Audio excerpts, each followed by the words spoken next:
Hakuna mwenye uwezo juu ya roho aizuie roho, wala hana mamlaka juu ya siku ya kufa, wala hakuna kuruhusiwa katika vita vile, wala uovu hautamuokoa yule aliyeuzoea.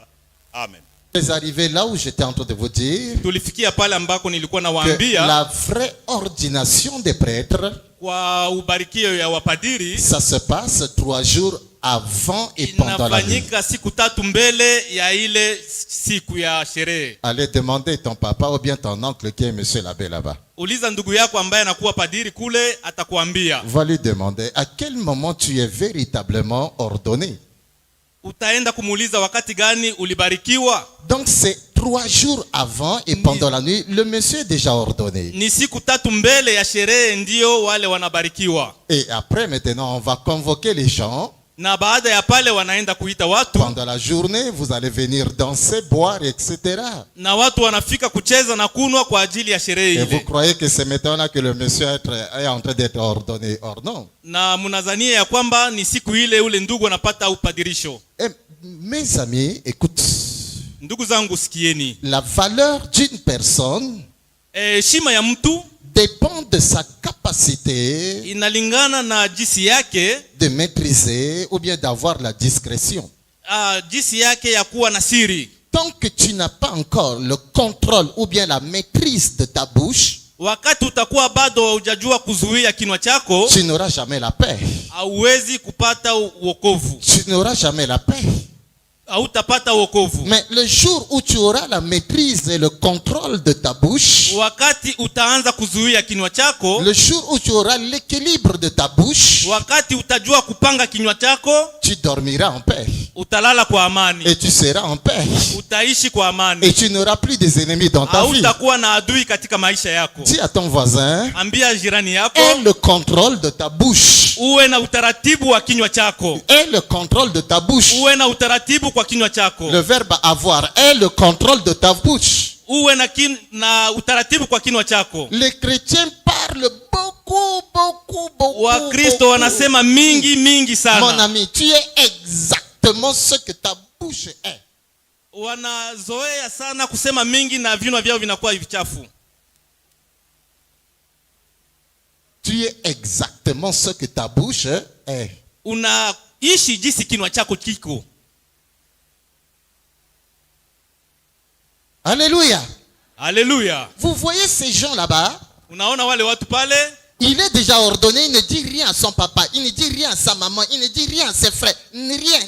Il est là, calme. Mais si wamekwisha kubarikiwa na waseme lolote kwa jamaa lao au wazazi au ndugu zao wote. Si tu étais toi là avec ta bouche là. Ingekuwa wewe na ile kinywa yako. Les chrétiens, Wakristo, ils commencent à parler depuis le matin. Wanaanza kusema tangu asubuhi na kuendelea. C'est seulement la nuit, le sommeil qui va maintenant le prendre. Ni usingizi ndio itawazuia kutokusema. Et dès qu'ils se réveillent encore, ils commencent. Na wakati wanaamuka tena wanaanza kusema. Tu as écouté? Ulifata? Tu as écouté? Ulifata? Tu as écouté quoi? Ulisikia nini? Et où est ton problème dedans? Shida yako iko wapi pale? Tu peux prier, unaweza kuomba, tu peux jeûner, unaweza kufunga, tu peux chanter, unaweza imba, tu peux donner les offrandes, unaweza toa sadaka. mais si tu n'as pas l'équilibre de ta kama bouche, hauna utaratibu wa kinywa, tu resteras le même. Utakuwa na tatizo. Tu resteras le même. Utabakia yule. L'un des critères de la maturité spirituelle, sheria moja ya kukomaa kikristo, c'est la discrétion. Ni siri. C'est la discrétion. Ni siri. Mon ami, il y a des gens qui disent que moi je ne dis que rien que la vérité. Je dis rien que la vérité. Wengine wanasema sisemake yenye haiko kweli. Toi tu connais la vérité? Wewe unajua kweli? Et qu'est-ce qui te prouve que ça c'est vraiment la vérité? Na nini na kuhakikishia ya kwamba ile unasema ni kweli? Parce que ce que tu appelles vérité, ile ambayo unaita kweli, ça peut ne pas être une vérité pour ton voisin. Inaweza kuwa au hapana kweli. Ça peut ne pas être une vérité pour ton voisin. Inaweza kuwa kweli au hapana kwa jirani yako. C'est toi qui appelles ça vérité. Wewe ndio unaita ile kweli. Alléluia. Dis à ton voisin, Ambia jirani yako. aie le contrôle de ta bouche. Aie le contrôle. Uwe na utaratibu kwa kinywa chako. Pendant cette ordination, Wakati wa ile upadirisho, on va mettre le jeune prêtre. wanatia debout. wapadiri pale. Je vous ai déjà dit que pendant cette ordination, il n'y a même pas de masseurs. Laissez les masseurs tranquilles. Je parlerai de masseurs. Hakuna waseur kwa ile mabarikio. Il n'y a personne. Il n'y a que les prêtres, le monseigneur, l'archevêque et le diable lui-même. Ou bien il y a le représentant Pale du ni diable. padiri na archevêque na shetani mwenyewe. Alléluia. Haleluya. On le met debout Wanamuweka wima, et on va amener maintenant dans un verre wanaleta ndani ya vere la règle de nos mamans païennes. Pas les mamans chrétiennes, les mamans malali païennes. ya mwezi ya kawaida ya wale ambao wasio muamini Kristo. Dis à ton voisin, refuse de mourir païenne. Dis-lui, Ambia refuse. jirani yako, Refuse. kataa kufa ukiwa Refuse. mpagani. Refuse. Kataa kufa ukiwa mpagani. Et pose-lui la question, Muulize ulizo, chrétienne ou païenne? uko Mkristo wala mpagani? Pose-lui la question vite, vite, vite. Chrétienne ou Fanya païenne? ile haraka Chrétienne ou haraka païenne? haraka, fanya ile kwa jirani yako. Parce que ce n'est pas parce que tu chantes Alléluia, Amen, Amen, Haiko sababu unaimba ndio maana que cela prouve que tu es chrétienne. Non, non. ile inaweza kukamilisha ya kwamba unakuwa Mkristo. Même un païen peut chanter ce cantique que nous chantons Hata ici. mpagani anaweza kuimba hivi tunaimba hapa. Vous comprenez cela? Unaelewa ile? L'âne du prophète Balaam Mmoja wa profete Balaam, cet animal, il a prophétisé, alitabiri, mais il est resté toujours animal. alitabiri. Vous comprenez cela? L'âne a prophétisé, mais il reste toujours animal. Alitabiri lakini alibakia yule. Est-ce que c'est parce qu'il a prophétisé au prophète qu'il est devenu homme? Est-ce ni sababu alitabiri ndio maana aligeuka kuwa mtu? Un païen peut chanter le même cantique que nous chantons. Mpagani Il anaweza reste toujours kuimba païen. sawa vile sisi tunaimba na anabakia tu mpagani.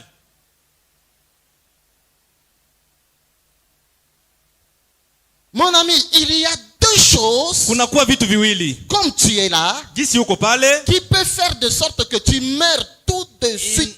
inaweza kufanya ya kwamba unakufa mara moja. Question de seconde. Unaweza kufa mara moja. C'est deux choses. Ni vitu viwili. Il y a la règle de nos mamans païennes Kunakuwa ile kawaida ya wamama wapagani et l'eau.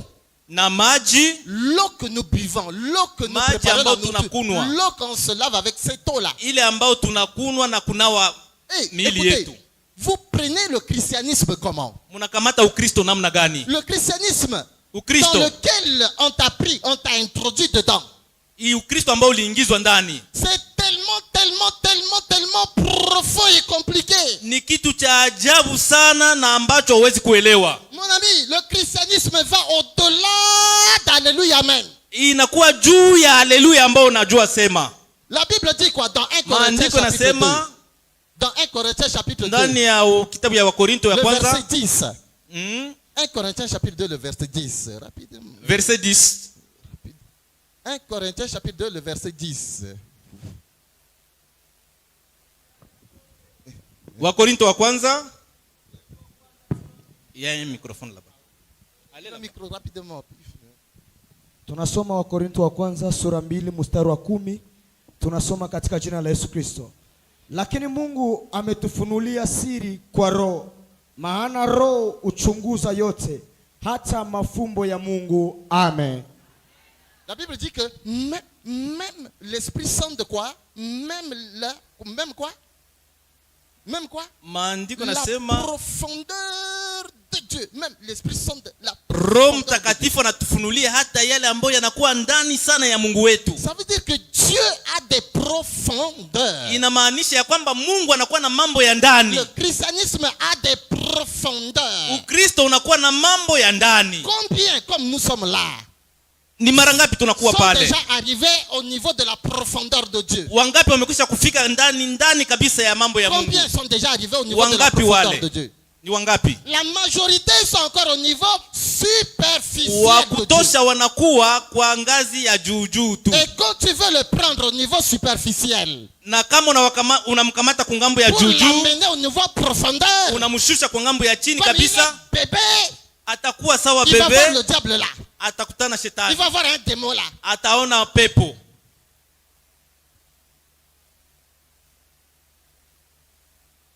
Alléluia. On prend la règle de nos mamans païennes. Wanakamata kawaida ya wamama wapagani, On va faire boire ça aux jeunes prêtres. wanakunyisha yule padiri ambaye atapata upadirisho. Mon ordination à moi Upadirisho wangu mimi était passée comme ça. ilipita sawa vile Si c'est du ninasema. mensonge, Kama ni uongo, Dieu peut me frapper, je meurs ici. Bwana Je Mungu meurs. anaweza kunipiga hata hapa ambako ninakuwa.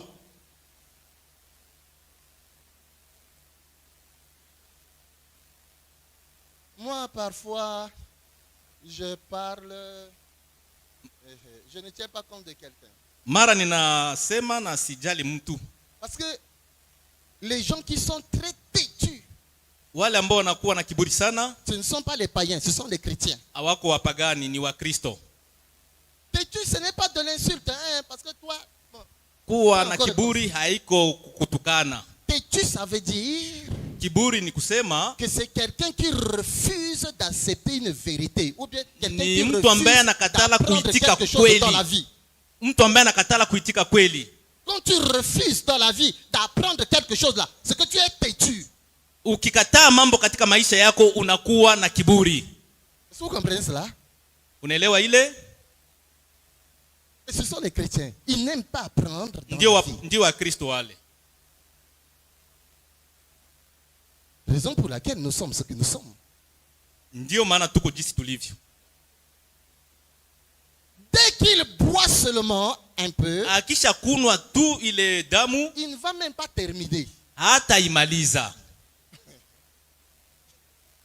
Il ne va même pas terminer. Hata imaliza. Dès qu'il boit un peu, Akikunywa nusu il tombe par terre anaanguka mara moja chini. comme un papier. Anaanguka sawa karatasi. Il tombe par terre. Sawa karatasi anaanguka chini. L'esprit qui est en lui, Nafsi ambayo inakuwa ndani yake ça sort à la seconde. Wap, inatoka mara moja na kupanda. il tombe par terre. Yeye anaanguka chini. Et quand il tombe par Na terre, wakati anaanguka chini, il gonfle sur la terre comme ça. Il gonfle comme ça. ananenepa, anavimba pale kwa udongo. Même quelqu'un qui est mince comme moi, Hata mtu mwembamba sana sawa mimi, quand il tombe, wakati anaanguka, il grossit comme ça. anavimba kabisa na kuwa mtu mkubwa, Pourquoi? mnene. Sababu gani? Parce que la chose là qui te donne la forme, Sababu kitu ambacho napatia mtu c'est hali ya l'esprit là qui est kawaida en toi. ni ile nafsi ambayo inakuwa ndani C'est yako. l'esprit qui est en toi là qui te donne la petite Ni ile tête. esprit ambayo inakuwa ndani yako ndio C'est inakupatia l'esprit kimo là qui est ambayo en unakuwa toi. nayo. Mais quand cet esprit sort, Ile ikitoka tu deviens informe. unakuwa hauna sura, hauna Tu umbo. deviens informe. Unakuwa hauna umbo. Même quelqu'un qui est mince comme moi, Hata mtu mwembamba sawa mimi il tombe et il grossit comme ça. anaanguka na kuvimba mara moja. Ça fait peur. Inaogopesha kabisa. Mais comme là-bas, il n'y a pas la peur. Là-bas, Sababu il n'y a pas la kule hakuna woga, peur. Il n'y a pas la peur là-bas. hakuna woga. Tout le monde regarde ça de normal. Kila mtu anaelewa ile sababu ni La kawaida. tête de la personne comme ça. Kichwa inavimba sawa hivi ninapima hapa. De la personne comme ça. Kichwa inavimba vile. Tumbu kabambi kabisa. Bizarre. Anakuwa bila sura kabisa. Vous croyez que vous êtes debout, vous marchez debout, c'est à cause des os. Uona waza unatembea unafanya yote kwa ajili ya mifupa? Non. Hapana. La chose qui te maintient debout, ce ne Kitu sont ambayo pas ces nakufanya os. usimame Ce ne sont pas ces os. haiko hii mifupa ambayo unakuwa nayo. C'est l'esprit qui est en Ni toi. ile nafsi inakuwa ndani yako.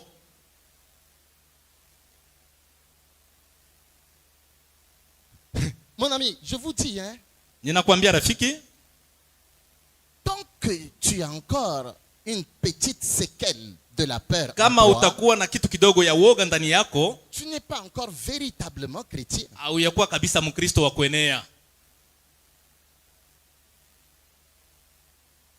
Nous avons toujours l'habitude de réciter et même de chanter. Tunakuwa na zoezi ya kurudilia wala kuimba. Celui qui est en moi Ule ambaye anakuwa ndani est yangu plus fort que celui qui est dans le. anakuwa na nguvu Plus kuliko fort que yule celui ambaye qui est dans le. anakuwa. Nous disons ça. Mais cependant, Kwa hiyo demandez à la personne uliza yule mtu d'ouvrir seulement sa fenêtre à minuit et de regarder dehors. afungue dirisha yake na kuangalia nje saa za Il va usiku ouvrir? kati. Il va ouvrir? Atafungua? Il va ouvrir? Atafungua dirisha? Mais n'est-ce pas lui qui avait chanté, récité par cœur? Na- Celui qui est en moi est Na plus ni fort que yeye celui qui est dans le monde. aliimba Kristo anakuwa ndani yangu.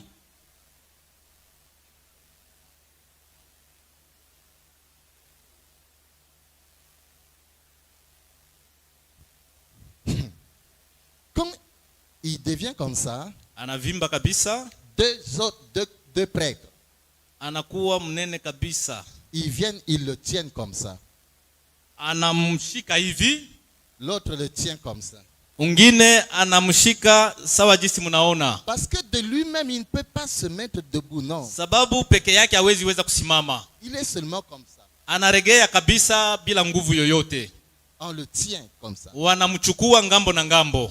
Et le diable quitte maintenant sa chaise. Na shetani anatoka kwa kiti chake. Je vous ai déjà dit que le diable n'est pas seulement spirituel. Shetani haiko tu kiroho. Il est aussi physique. Anakuwa pia na mwili sawa ya kawaida. Il y a des gens qui l'ont vu. Kuko watu Moi, walimuona. je l'ai vu. Mimi nilimuona. Il vient. Anafika. Il commence à entrer maintenant dans la vie de cet homme. Anaanza kuingia ndani ya maisha ya ule mtu. Comme je vous ai dit que dans l'homme, comme tu es là, il y a deux portes en toi. Jinsi nilikuambia jana ya kwamba ndani yako kunakuwa milango miwili. Il y a ta bouche. Kunakuwa kinywa chako. Et il y a ton nombril. Kunakuwa pia kitofu yako. C'est par ton nombril que les maladies, la vieillesse, Hapa ndio kwenye mambo yote naingilia, ugonjwa, uzee, la mort, kifo, entre chez toi. yote inaingia hapa kwa kitofu C'est yako. par ton nombril là que même les sorciers, ils sont là, ils savent. Hata wachawi ambao wanakuwa C'est humu par ton nombril wanajua. là que les sorciers là entrent chez toi. Walozi wanaingilia hapa kwa kitofu yako.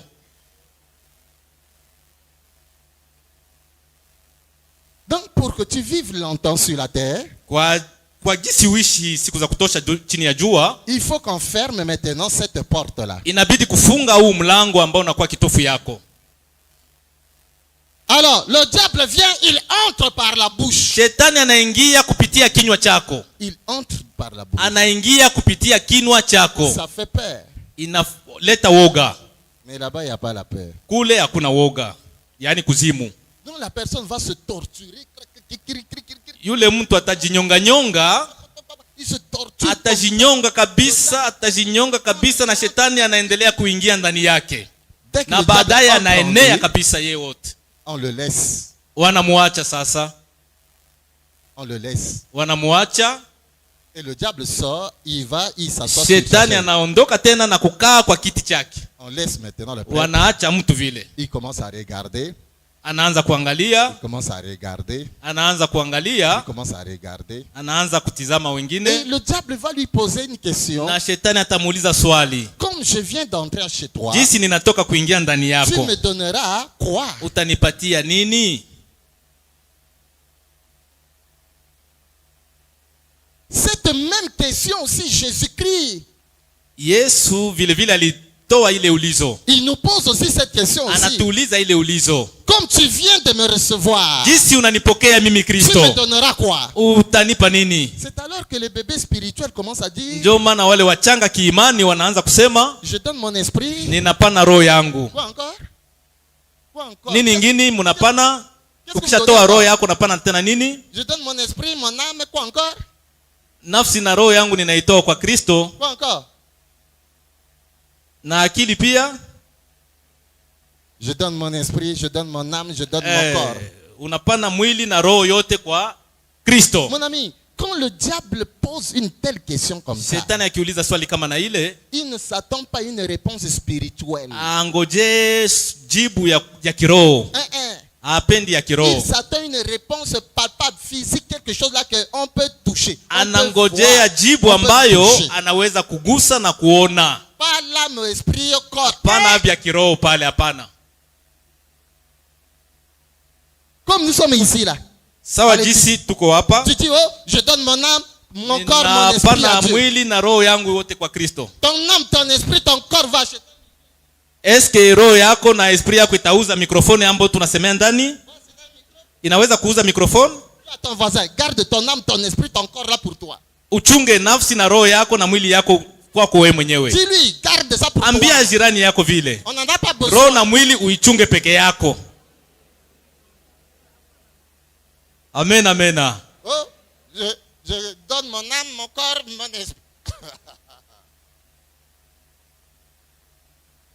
Quand le diable pose une question, il s'attend à une réponse physique. Shetani akiuliza ulizo anangojea jibu ambayo ataona na macho yake. À moi, Ndani quand le yangu. diable m'avait demandé comme ça, Wakati shetani aliniuliza vile. Charles, comme je viens d'entrer chez toi, jinsi ninatoka kuingia tu ndani me yako, donneras quoi? utanipa nini? Moi j'ai dit ceci. Mimi nikajibu hivi. Je donne notre maison.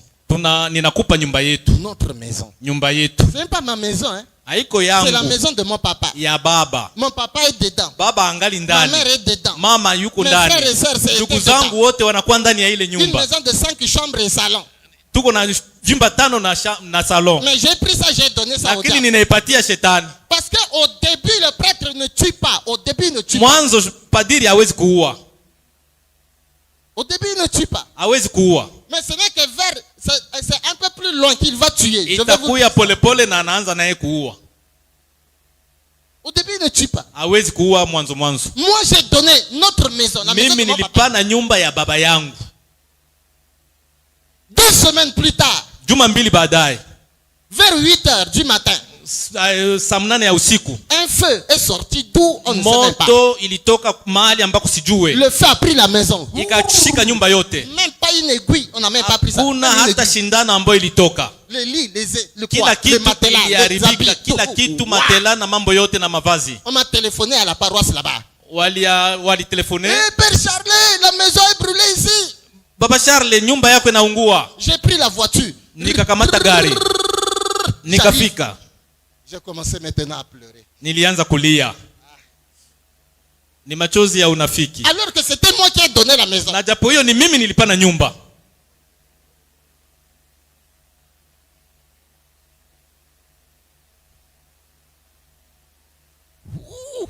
Tout brûlé. Vitu vyote viliteketea na moto.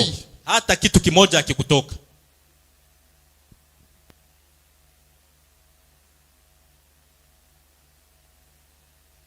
Mon ami, Rafiki, si moi je suis parvenu à donner ça au diable, kama mimi nilifikia kupana ile kwa shetani, qu'est-ce que aujourd'hui nini leo je ne pourrais pas donner à Jésus-Christ de siwezi Nazareth? kumpatia Kristo wa Nazareti? Quoi? Nini siwezi kumpatia Kristo? Qu'est-ce que je ne pourrais pas donner à Jésus-Christ de Nazareth? Nini siwezi kumpatia Kristo wa Nazareti? Moi qui vous parle, Dieu est Mimi ici. ambaye J'ai ninawazungumzia hapa, construit une église, pas mon église. nilikwisha kujenga kanisa hapana yangu, Une église de 8e CEPAC ici en ya RDC. 8e Sepake hapa kwetu Kongo. À Wicha. Wicha. Achète seulement les unités de 200 francs. Tu téléphones là-bas. Ukiuza inite unajaribu kuuliza Beni Wicha. Beni Wicha, watakwambia J'ai construit nilijenga kanisa. une église qui n'est pas mon église. Nilijenga kanisa ambao sio yangu. Pour Jésus-Christ. Kwa ajili ya Yesu Kristo. Bwana asifiwe.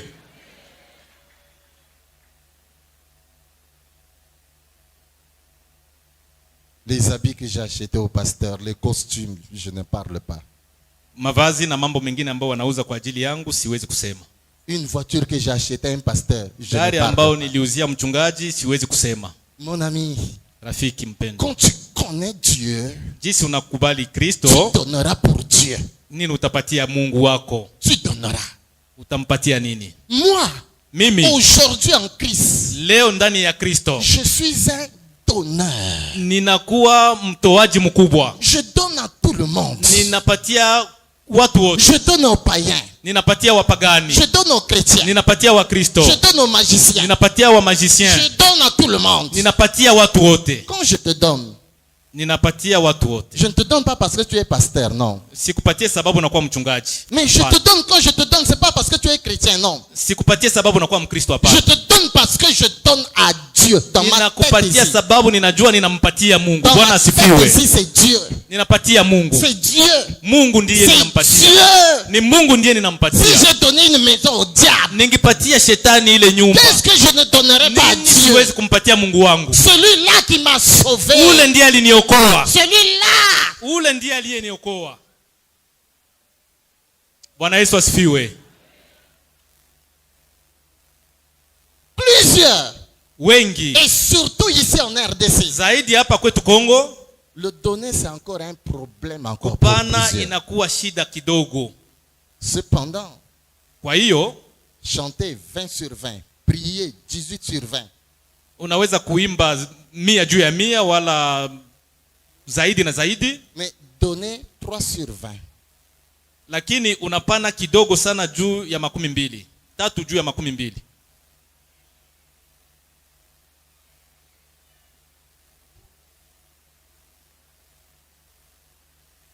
Kuimba na kuomba unaweza kupana 18 juu ya 20, lakini kutoa unatoa 3 juu ya 20. Pale inaonyesha hautoe lolote, lakini unaimba mingi na watu wanasikia hakika huyu anaimba, lakini utoaji hautoe chochote. Vous voyez notre nombre ici? Mnaona hesabu yetu hapa? Regardez, regardez. Uangalie hesabu yetu. Regardez, vous voyez? Uangalie hesabu yetu. Vous voyez ça? Jaribu kuangalia hesabu yetu, utaona tuko wengi kabisa. Mais cependant, ce petit panier n'est pas plein. Lakini hii kitunga yetu ya sadaka haikuyala. Ce petit panier n'est pas plein. Hii kitunga kidogo ya sadaka haikuyala. Ni alama wazi ambao tunatoka kuona. Na mchungaji alisema mbele kidogo, sema hatukutoa kitu, tunapatia mgeni Jafa, lakini tunamuima mkate. Vous savez, dans la vie chrétienne, Katika maisha ya Ukristo, ce que tu refuses de faire pour ile Dieu, unakatala kufanya, ce que tu refuses de faire pour ile Dieu, unakatala kufanya kwa ajili ya Mungu, quelqu'un le fera à ta mwingine place. ataifanya. Quelqu'un le fera à ta Mwingine place. ataifanya kufasi yako. Car Dieu ne manque jamais de Sababu Mungu personne. akose watu. Moi, Mimi la plus grosse somme d'argent kiasi kikubwa ambacho nimekwisha kuwa nacho, que j'ai touché de mes mains, ambao nilishika katika mkono wangu, ce n'était pas venu de l'église, haikutoka kwa kanisa, ce n'était pas venu d'un chrétien, haikutoka kwa Mkristo, mais c'était venu d'un païen. ilitoka kwa mpagani. Je vous dis ça, les pasteurs sont là. Ile ni kweli ambayo ninawaambia. Je peux témoigner comme j'ai fait 20 pays de l'Afrique. Tayari nimeshuhudia ndani ya nchi 12 ya pour terminer à RDC. Afrika. Ninakosa province 2 ili nimalize Kongo nayo pia. Mais tous ces pays-là, Zile nchi zote c'est un païen ni mpagani ndiye qui alinisaidia a fait la différence. na pesa ya kutosha.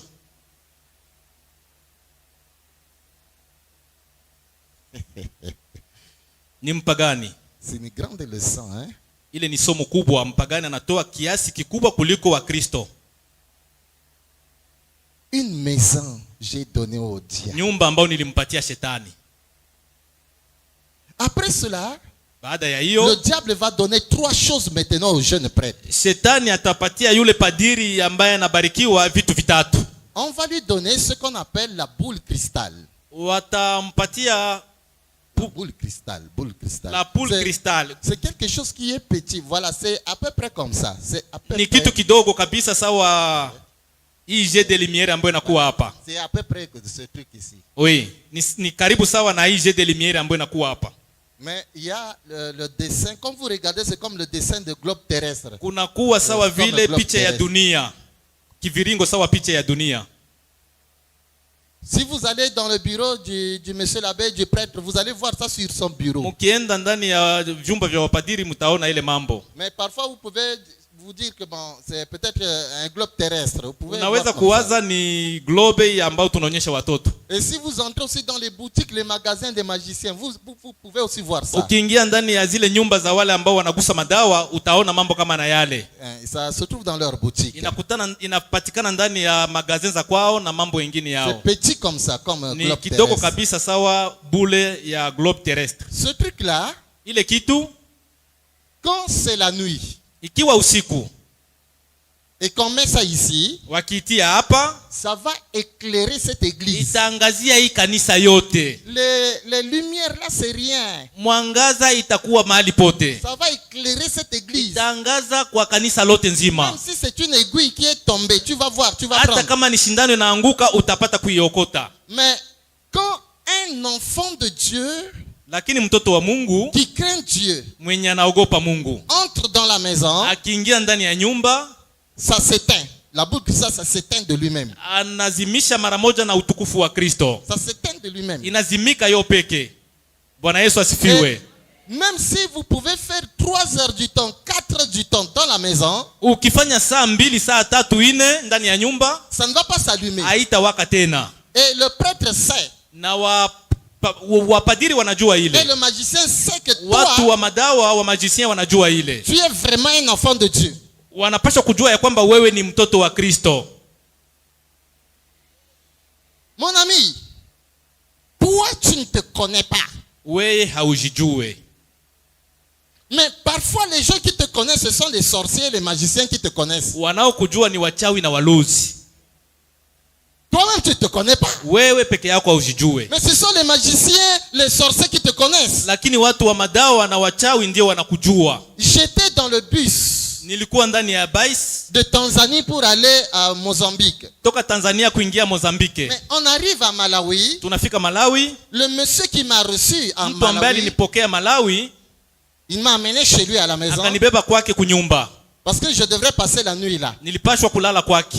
Il me dit non pasteur, tu ne vas pas aller à l'hôtel. Ananiambia pastor, hautalala kwa J'ai une hoteli. maison là. Kuya kwangu niko Viens na chez nyumba. moi. Fika Je kwangu. suis allé. Nikaenda J'ai kwake. passé la nuit. Nililala pale. Le matin, je l'appelle. Asubuhi ninamuita. Je dis viens, je vais prier pour toi parce que je dois partir. Kuya nitaomba kwako kwa sababu ninataka Je kwenda. voulais prier pour lui, il dit Nilitaka kuomba juu yake, pasteur, akasema attends d'abord. pastor, ngojea kidogo. Comme tu as passé la nuit ici, Sababu lilala hapa, je ne t'ai rien dit. sikusema lolote. Je dis non, rien. Il me dit bon, même si je ne t'ai rien dit, il n'y a pas de problème. Mais toi-même, Wewe peke, comme tu me vois là, jinsi unaniona, tu vois quoi? unaona nini? Je dis oh, mais je vois un frère. Ninaona ndugu. Il sourit. Anacheka. Alors il dit moi je suis magicien. Anasema mimi ninakuwa magicien. Je dis oh, mais toi magicien, pourquoi tu acceptes que moi pasteur je viens dormir chez toi? Je, wewe magicien unakubali mie pasteri nilale kwako? Écoutez sa réponse. Sikia jibu lake. Il dit pasteur, Anasema pasteur, vos enfants à l'église watoto wako ndani ya kanisa ne vous connaissent pas. hawakujue. Mais c'est nous là Sisi qui connaissons votre valeur. sisi wa magicien tunajua valere yako. Bwana asifiwe. C'est nous là qui Sisi connaissons wa votre magicien valeur. tunajua valere yako. Si vos enfants à l'église Kama watoto wako ndani ya kanisa savent ce que vous êtes, wangijua jinsi ulivyo, leur vie allait changer depuis. maisha yao ingibadilika. Bwana asifiwe. Leur vie allait changer depuis. Maisha yao ingibadilika kabisa. Mais ils ne savent pas qui Lakini vous êtes. hawajue uko nani. Il y en a qui vous regardent comme le papa à la maison. Wanakuangalia tu sawa baba wa Il nyumbani. y en a qui vous regardent comme son oncle là-bas à la maison. Wanakuangalia sawa vile mjomba.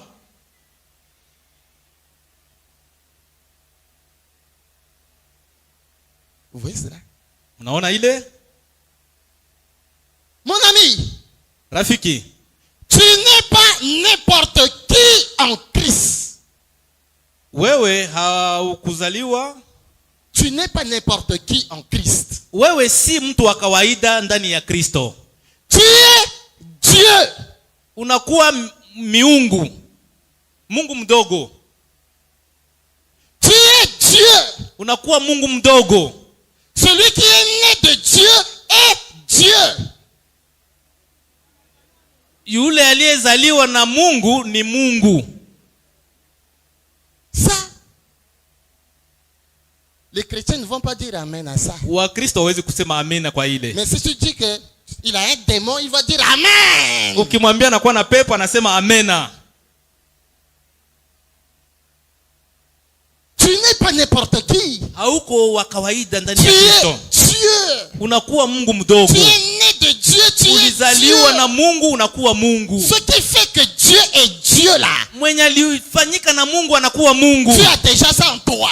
Mungu amekwisha kukufanya Ce wewe. qui a fait que Dieu devient Dieu là. Ukiumbwa na Mungu unakuwa vile vile Mungu. Toi. Wewe Tu as pale. déjà ça en toi. Unakuwa deja na matumaini. Tu as la nature de Dieu en toi. Unakuwa na ile ukoo wa Mungu. Eh, mon ami, écoute.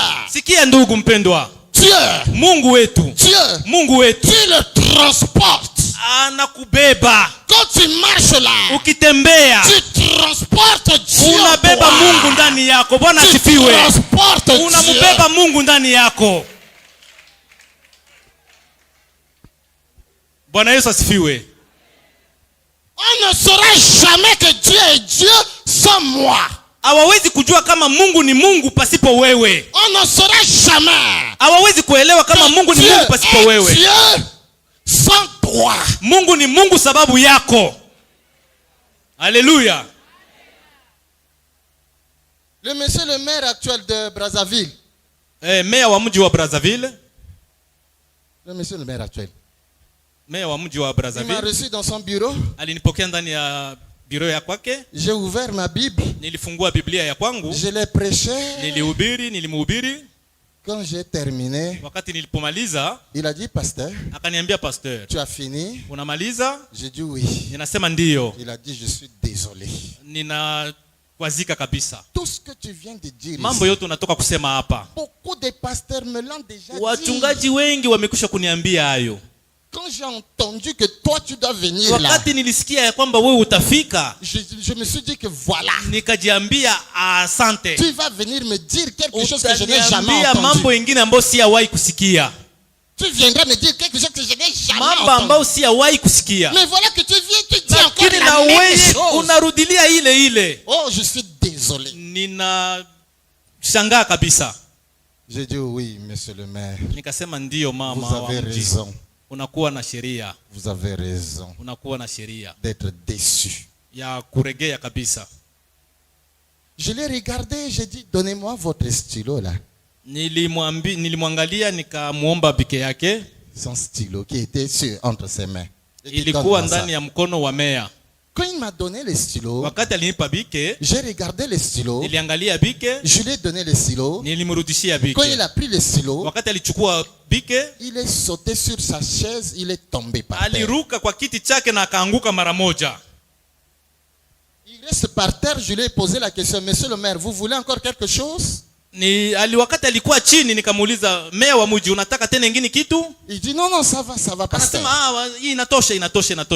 Il se met debout, Anashimama wima, arrange son costume, anajikunguta. il arrange la chaise, Anatengeneza kiti, il vient, il s'assoit, anaikaa kwa kiti chake. il touche à un bouton, Anagusa buto moja, 3 policiers entrent. wa polisie watatu wanaingia. 3 policiers entrent dans le bureau. Polisie watatu wanaingia. Il dit aux policiers, Anaambia wa polisie, vous voyez ce monsieur, unaona huyu mtu, ce pasteur, huyu pasteur c'est un vrai pasteur. ni vrai pasteur. Amenez-le chez moi à la maison. Mumubebe kwangu kunyumba. Je vais manger avec lui sur la Nitakula table. pamoja naye. Bwana Yesu asifiwe.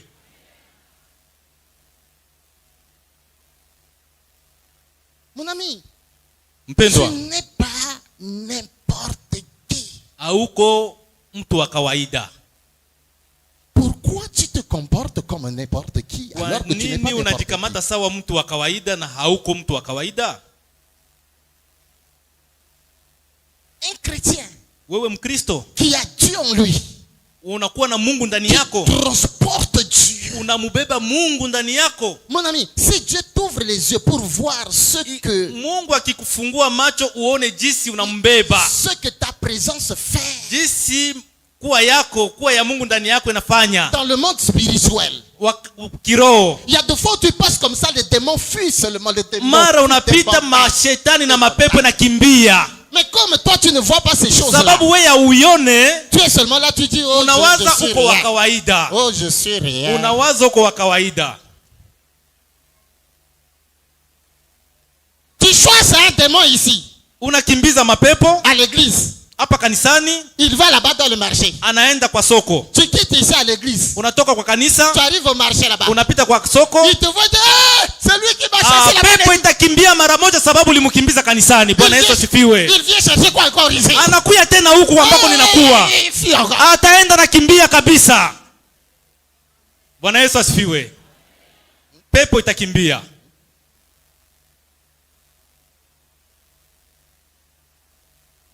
J'étais dans le bus pour aller à Butembo. Nilikuwa ndani ya bus nikienda Butembo. Une maman Mama moja avec son fils est na entrée. kijana wake. Le fils est assis à côté de moi. Kijana wake alikuwa anakaa pembeni On a yangu. fait seulement quelques mètres. Tulitembea kidogo tu. Le fils a commencé à crier. Ule kijana alianza kulalamika. Alilalamika. Le chauffeur a freiné. Shofere akashimamisha bisi. Le fils est tombé par terre. Mtoto akaanguka chini. Les démons ont commencé à parler. Pepo zikaanza kusema juu yake. Pourquoi tu es assis à côté de cet homme? Kwa nini unaikala karibu ya umutu? Il ne nous aime pas. Atupende. Il est méchant. Iko makali. Il est méchant. Iko Les makali. démons ont commencé à parler. Iko makali. Pepo zilianza kusema. Et pourtant, personne ne savait dans le bus que je suis pasteur. Na hakuna mtu alijua ya kwamba ninakuwa mchungaji ndani ya bisi Je ile. n'avais rien dit. Sikusema lolote. Mais rien que ma présence à côté de lui. Lakini ile kuwa karibu ya ule kijana alianza kusema, pepo zilianza kukimbia. déjà quelque chose déjà. Pepo zilianza kusema. Mon ami, tu n'es pas n'importe Hauko qui. mtu wa kawaida katika maisha yako ya kumwamini Kristo. Prends conscience. Uwe na dhamiri ya kwamba De ce que hauko tu es mtu wa en kawaida. Écoutez, Fuata. vous savez, oui, tu es Dieu. Uko na Mungu ndani yako. Mais pour que la nature de ce Dieu-là, la semence de ce Dieu qui est en toi, puisse se manifester, Kwa gisi nguvu za Mungu ambazo zinakuwa ndani yako zipate kuonekana, il faut que toi-même tu puisses inabidi avoir peke yako la prise de ujue conscience. gisi unakuwa na yule Mungu. Il faut que toi-même tu puisses avoir la prise Dhamiri de zako conscience. zikwambie ya kwamba unakuwa na Mungu mzima. C'est comme une femme enceinte Zaidi wa mama ambao wanakuwa na mimba. qui ne sait pas qu'elle est enceinte. Ajue ya kwamba mimba, Même l'enfant qui est en elle ne pourra jamais agir. ule mtoto ambaye anakuwa ndani yake ya kwamba atafanya kitu. Prenez conscience de ce que vous êtes. Dhamiri zako zikwambie jinsi ulivyo. Et tu n'es pas n'importe qui. Hauko mtu wa kawaida. Un chrétien, Uko Mkristo. il est plus dangereux. Uko wa hatari sana. Plus dangereux. Uko wa hatari Il sana. est comme une bombe. Uko wa hatari sana. Et surtout, Zaidi, le chrétien qui craint Dieu Mkristo ambaye anamuogopa Mungu, et qui marche selon le commandement ambaye de anatembea Dieu. sawa na hatua za Mungu wetu. Est-ce que vous savez, Unajua, le nom de Jésus-Christ jina la Yesu Kristo ne fonctionne pas dans la bouche de tout le monde, non. haitumike vizuri ndani ya vinywa vya watu wote. Amena. C'est comme ça que tu peux dire même le nom de Jésus, au nom de Jésus, au nom de Jésus. Unaweza kulalamika kwa jina la Yesu, kwa jina la Yesu, Un sorcier peut avancer. na mchawi atasogea tu. Tu dis au nom de Jésus, le sorcier Unasema kwa avance. jina la Yesu na shetani Au nom de anasogea Jésus, tu. le sorcier avance. Mchawi anasogea, Il te ramasse avec le nom de Jésus anakulokota là. na jina ya Yesu ambao unakuwa Il nayo te mange bien. na anakuangamiza kabisa. Pourquoi? Kwa nini? Le problème, ce n'est pas le nom de Jésus. Shida haiko jina ya Yesu. Le problème, c'est toi. Shida ni wewe peke. Est-ce que tu crains Dieu Est-ce que unamwogopa et Mungu? tu marches selon le commandement de Unatembea Dieu? sawa na hatua zake? Bwana Yesu asifiwe. Parce que les sorciers Sababu wachawi n'ont pas peur de tout le monde, non. hawaogope watu. Les sorciers, Wachawi ils n'ont pas peur de tous les chrétiens, non. hawaogope wa Ils Kristo, ont hapana. peur seulement Wanaogopa peke yake des gens watu, qui craignent Dieu watu ambao et qui wanamwogopa marchent Mungu, selon le commandement de Dieu. wale ambao wanatembea sawa sawa na mapenzi ya Mungu. Amena. Un pasteur en Centrafrique là-bas, chez nous, Mchungaji mmoja kule Afrika ya Kati il a fait une croisade en plein air. alifanya mkutano ya watu wote. Alors il a demandé, Sasa akasema, qui est sorcier ici? nani mchawi kati ya Qui est yetu hapa? sorcier? Nani mchawi? Un papa au fond là-bas se lève, il dit, c'est Baba moi. mmoja akasema, mimi niko mchawi. C'est moi. Ni mimi. Le pasteur a dit, non, j'ai pas besoin d'un petit sorcier. Un Mchungaji grand. mchungaji akasema sina haja ya mchawi mdogo. Le papa sourit, il dit, c'est moi le plus grand de tous les sorciers qui sont même là, là, Akasema là, là. mie njo mkubwa kwa wachawi wote ambao wanakuwa hapa. Alors le pasteur a dit, venez ici. Mchungaji akasema kuya hapa. Mais quand le sorcier papa là est en train de Wakati venir, baba yule alikuwa anakuya il mchawi, faut voir les débandades. uangalie jinsi mambo iliharibika. Et quand le pasteur, le sorcier commence à Wakati avancer, mchawi alikuwa anasogea, le chrétien là, ça dit chacun cherche. Wakristo walianza kutafuta njia, wanaanza kimbia mchawi.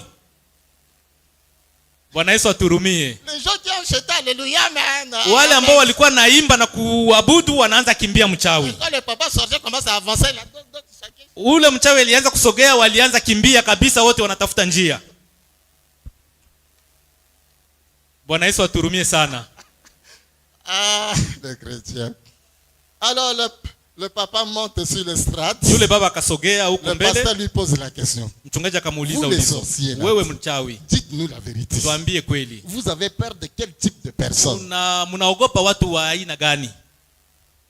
Le papa qui regarde les gens, qui regarde le pasteur, il Yule baba sourit. anaangalia watu, anaangalia mchungaji, anacheka. Il dit, pasteur, Anasema mchungaji, nous là, des sorciers là, sisi wachawi on n'a pas peur de tout ce monde. hatuogope hapa watu wote. Ces gens-là, on peut les manger. Hatuwezi fanya kitu hapa. Mais nous, Sisi on a peur seulement des gens là qui tunaogopa watu ambao wanaogopa Mungu, craignent votre Dieu là. wale ambao wanamwogopa Mungu Et qui wenu, marchent selon le commandement de wale votre ambao Dieu là. wanatembea sawa na amri za Mungu. Ceux-là, Wale on tu ne peut même pas les toucher. hatuwezi D'ailleurs, on ne kuwashika, peut même pas les croiser. hatuwezi Dès kuwasogelea. qu'on le voit en train de venir comme ça, là, Tukiwaona wanakuja on doit kwetu, changer de direction. tunabadilisha mara moja On doit njia, changer de direction. tunabadilisha Donc, njia, on ne peut même pas le croiser. tunabadilisha njia sababu hawataki kufika kwetu. Dis à ton voisin, crains Dieu, crains Ambia Dieu. ndugu yako ogopa Mungu. Dis à ton voisin, crains Dieu, Ambia marche ndugu selon le yako ogopa commandement de Mungu. Dieu.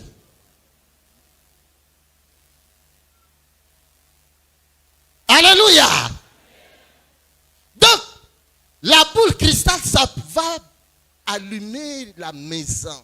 Ile chombo kidogo ambao wanapatia wapadiri inaangaza nyumba yote, Mais un enfant de Dieu qui entre dans la lakini maison, mtoto wa Mungu akiingia ndani ya nyumba, rien que par sa présence, ile kufika yake tu paf, ça s'éteint. inazimika mara moja. Il peut faire même 3 heures, 4 Anaweza heures, 5 kufanya heures du saa temps. moja, mbili, tatu, ine, Ça n'a pas tano, s'allumer. haitawaka, Mais dès qu'il sort, lakini akitoka ça s'allume. mara moja inawaka Ça tena, s'allume. inawaka.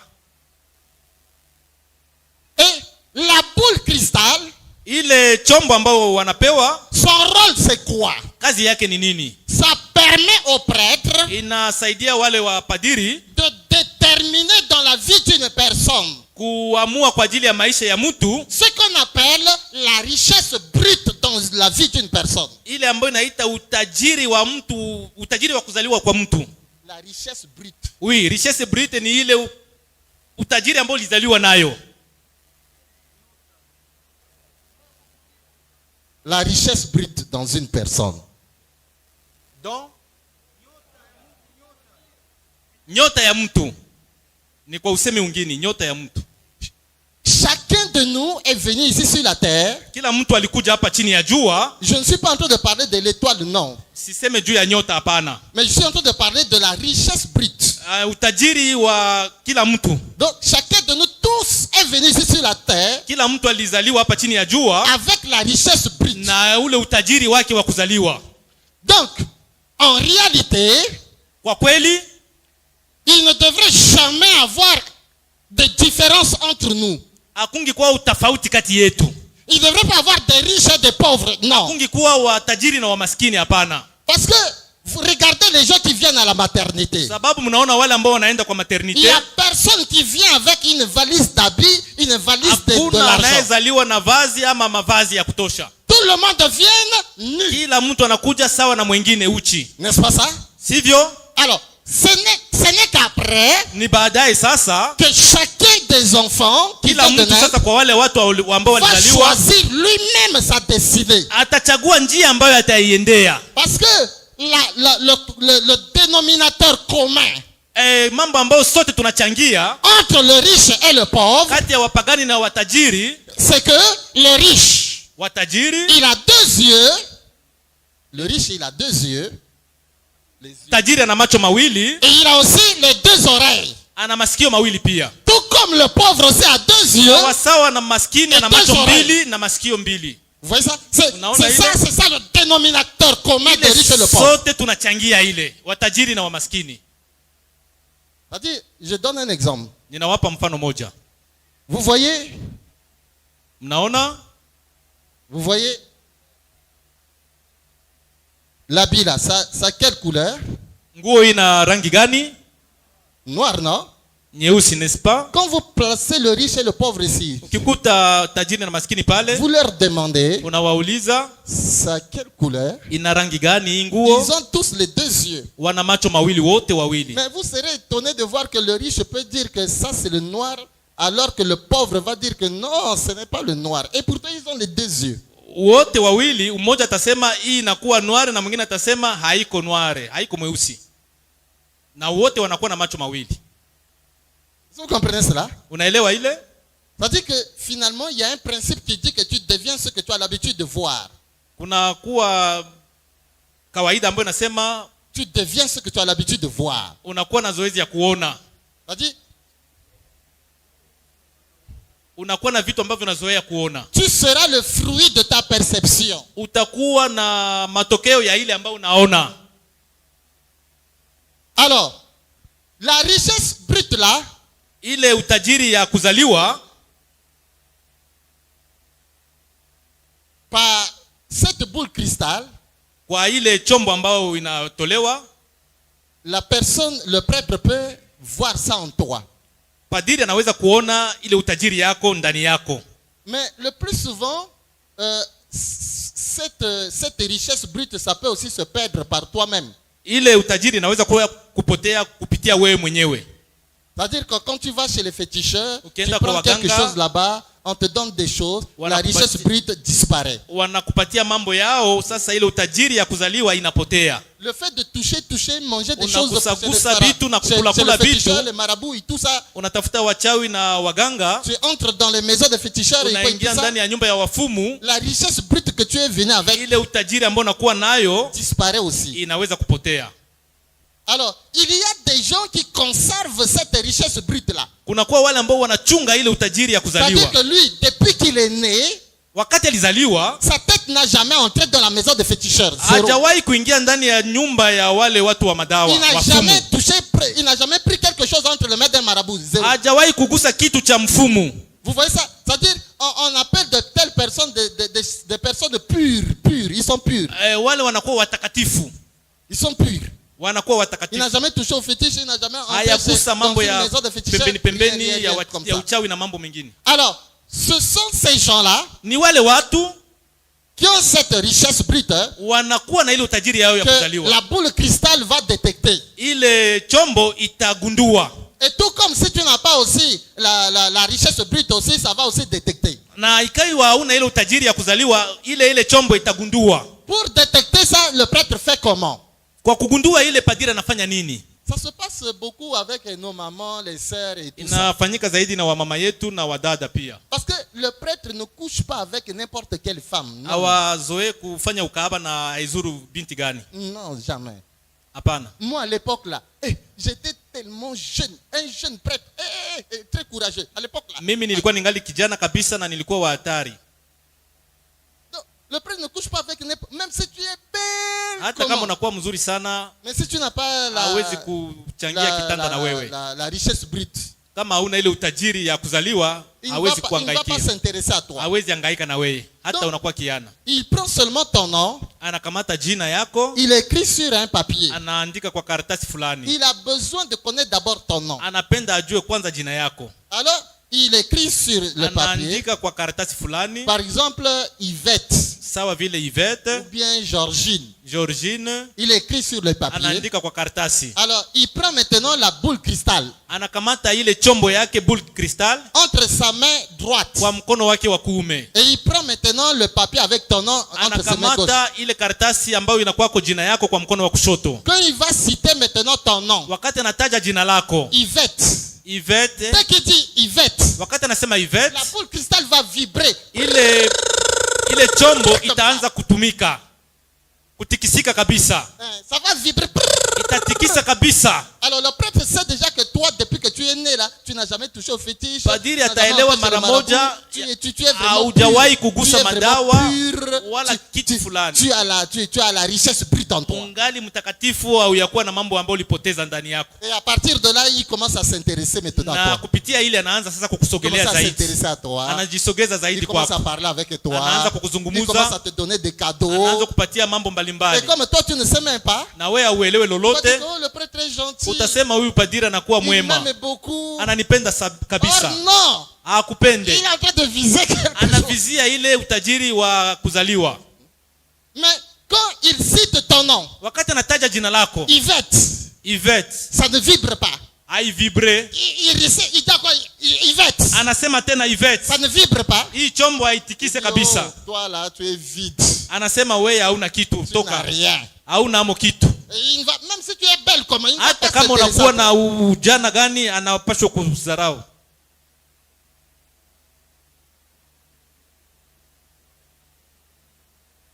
Alléluia. C'est comme ça que j'étais au Cameroun. Nilikuwa Kamerune, Un jour, j'étais sorti avec un confrère. siku moja nikatoka na mpendwa, On était allé se distraire. tukaenda kutembea nafasi fulani.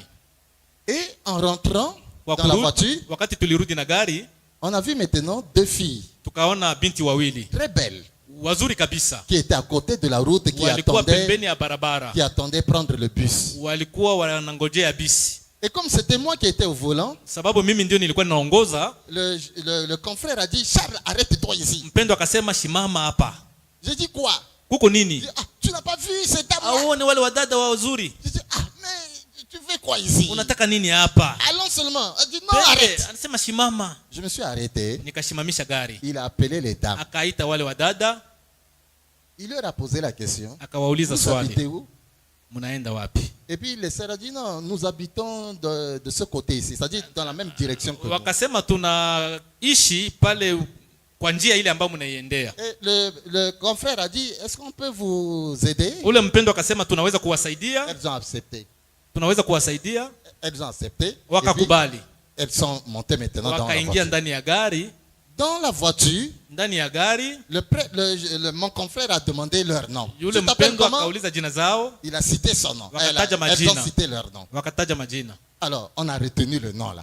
tukashika kabisa majina On yao. est arrivé, on arrive quelque part, les sœurs ont dit non, c'est ici, arrêtez. Wadada wakasema ni hapa, msimame. Et maintenant, on s'est arrêté, elles sont descendues. Tukasimama, Mais on wakaondoka. arrive maintenant à la paroisse. Tunafika kwa paroisse, Le confrère a dit, Charles, akaniambia Jean, les filles là, les dames là sont tellement belles, hein? wale wadada walikuwa wazuri kabisa. Et moi aussi, j'ai dit oui, c'est vrai. Na mimi nikakubali, ndiyo, ni kweli. Et après le repas du soir, Kisha chakula cha jioni, vers 21h, en allant vers 21h30, karibu saa 3 hivi na saa 3:30, le confrère est venu dans ma chambre. yule mpendwa akafika ndani ya chumba changu, Alors, il m'a dit, on doit vérifier. akasema tutaangalia, On doit vérifier ces sœurs. tutachunguza kama ni wazuri. On a pris, l'autre s'appelle, j'oublie le prénom là, si c'est Alphonsine, l'autre s'appelle Alphonsine. Moja aliitwa Alphonsine, Et puis l'autre s'appelle Albertine. Albertine mwingine Albertine. Alphonsine na Albertine. Alors je lui ai dit, bon, moi c'est Albertine. Mimi nitakuwa na Albertine. Et puis elle lui dit, moi c'est Alphonsine. On a écrit le nom là. Tukaandika ile majina. Il a pris sa boule cristal, moi j'ai pris ma boule Akachukua cristal. ile chombo yetu boule cristal, Il a appelé maintenant akaanza Alphonsine. kuita Alphonsine. Alphonsine Ça ne vibre pas. Ça ne vibre pas. haikutikisa kabisa ile chombo. Il a insisté, zéro. Alikazia kabisa lakini C'est haikutikisika. moi quand j'ai pris maintenant chez moi Wakati Albertine. Albertine Dès que je ambaye voulais dire ikatikisa kabisa ya kwangu. donc, je ne vais pas terminer même le Sikumaliza nom. hata kutaya jina lake. Je dis, Ikatikisa kabisa. ah, j'ai laissé. Nikaacha.